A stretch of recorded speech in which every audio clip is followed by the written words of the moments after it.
था वह पिता जिसने अपनी ही बेटी को वेश्या बना दिया था?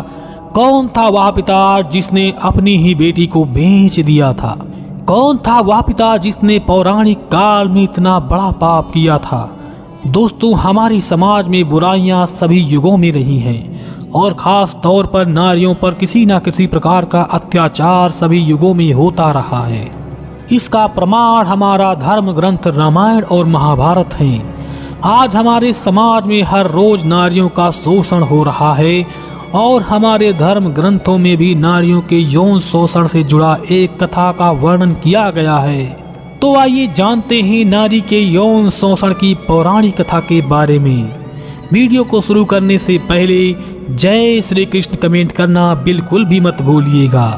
भगवान श्री कृष्ण की कृपा आपके पूरे परिवार पर सदैव बनी रहेगी। भारतीय शास्त्र सदा ही पारदर्शी रहे हैं। उस समय के लेखकों ने समाज में व्याप्त बुराइयों, कुप्रथाओं आदि को छुपाने की अपेक्षा सदैव उजागर व स्पष्ट किया। इस कथा का उल्लेख महाभारत के उद्योग पर्व में है। ये कथा नहुष कुल में जन्मी माधवी की है। माधवी राजपुत्री थी जिसे उसके पिता ने ही कई लोगों से संबंध बनाने को विवश कर दिया था।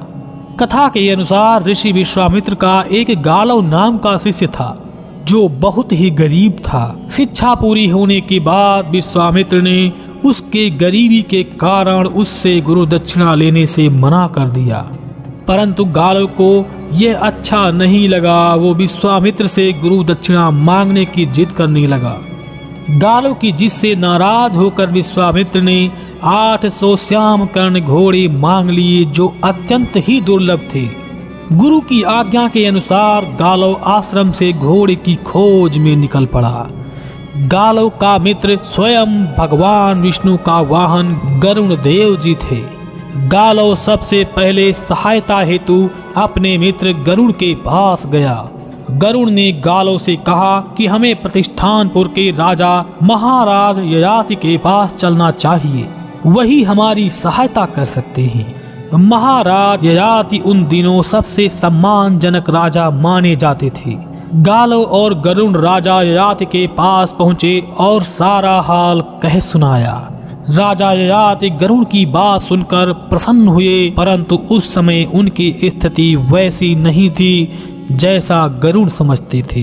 कई राज सूर्य यज्ञ और अश्वमेघ यज्ञ करने के कारण राजा का राजकोष खाली हो चुका था, लेकिन कुछ समय विचार करने के बाद ययाति ने अपनी त्रिलोक सुंदरी पुत्री माधवी को समर्पित कर दिया। फिर गालव से कहा कि हे ऋषि कुमार, मेरी यह पुत्री दिव्य गुणों से सुशोभित है। मेरी पुत्री को यह वरदान है कि वह चक्रवर्ती सम्राट को जन्म देगी और जन्म के पश्चात पुनः चिरकुमारी हो जाएगी, इसलिए इसे अपने साथ ले जाइए। परंतु आपसे प्रार्थना है कि अपना कार्य पूर्ण करने के उपरांत आप मेरी कन्या मुझे लौटा देंगे। ययाति के इतना कहते ही गालव ने सोचा कि ऐसी सर्वगुण संपन्न सुंदरी के बदले कोई भी राजा अपना राज्य तक दे सकता है, फिर 800 श्याम कर्ण घोड़ों की क्या बात। माधवी को संग लेकर गरुड़ और गालव सर्वप्रथम अयोध्या के राजा हर्यश्व के पास पहुँचे और उन्हें अपनी सारी बात बताई। तब महाराज हर्यश्व ने कहा कि इस समय तो मेरे पास श्याम कर्ण अश्वों की संख्या 200 ही है। महाराज हर्ष ने अपनी असमर्थता प्रकट करते हुए गालव और गरुड़ को ये सलाह दिया कि आपको मेरे ही समान अन्य राजाओं से भी माधवी के बदले श्याम कर्ण अश्वों की प्राप्ति का उपाय करना होगा। मैं अपने 200 अश्वों को देकर माधवी से केवल एक पुत्र की प्राप्ति करूंगा। दूसरा कोई चारा न होने के कारण गालव और गरुड़ ने अयोध्यापति हर्यश्व की बात मान ली। माधवी को अयोध्या में छोड़ दिया। यथा समय राजा हर्यश्व के संयोग से माधवी ने वसुमना नाम के पुत्र को जन्म दिया, जो बाद में चलकर अयोध्या के राजवंश में परम प्रसिद्ध हुआ। उसके बाद गालव और गरुड़ काशी राज के दिवोदास के दरबार में पहुंचे। गालव और गरुड़ के अनुरोध पर वह भी अपने 200 श्याम कर्ण अश्वों को देकर माधवी जैसी सुंदरी से पुत्र प्राप्त करने के लोभ को रोक ना सका। नियत समय पर माधवी के सहयोग से काशीराज दिवोदास ने प्रतरदन नाम के पुत्र की प्राप्ति की, जो बाद में काशी राज्य का पुनरुद्धारक ही नहीं बल्कि परंपरागत शत्रुओं का विध्वंसक भी हुआ। इसके उपरांत गालव और माधवी पक्षीराज गरुड़ के संग भोजराज उसी नर के पास पहुंची। गालव और गरुड़ की प्रार्थना पर राजा उसी नर ने भी त्रिलोक सुंदरी माधवी के सहयोग से एक पुत्र प्राप्त करके अपने उन दुर्लभ अश्वों को उन्हें सौंप दिया। भोजराज का यही तेजस्वी पुत्र बाद में शिबी के नाम से विख्यात हुआ, जिसकी दानशीलता की अमर कहानी आज भी पुराणों में वर्णित है। तीसरे पुत्र की उत्पत्ति के बाद माधवी का रूप यौवन पूर्ववत बना रहा। गालो को अपनी गुरु दक्षिणा के लिए अब 200 अश्व ही शेष थे।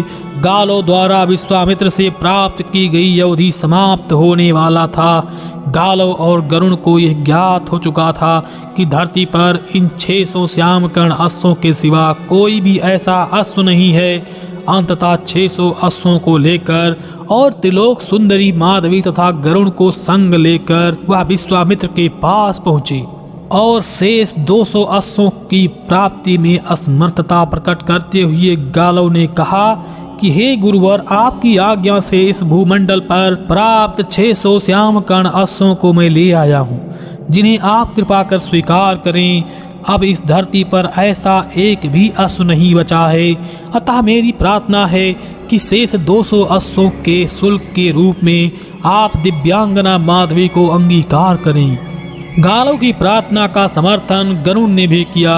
विश्वामित्र ने अपने प्रिय शिष्य की प्रार्थना स्वीकार कर ली और माधवी के संयोग से अन्य राजाओं की भांति उन्होंने भी एक तेजस्वी पुत्र की प्राप्ति की, जो कालांतर में अष्टक के नाम से प्रसिद्ध हुआ।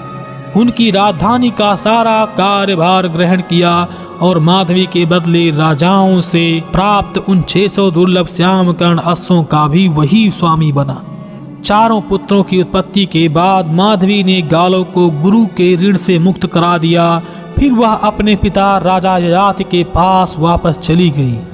उसके अनंत रूप और यौवन में 4 पुत्रों की उत्पत्ति के बाद भी कोई कमी नहीं हुई थी।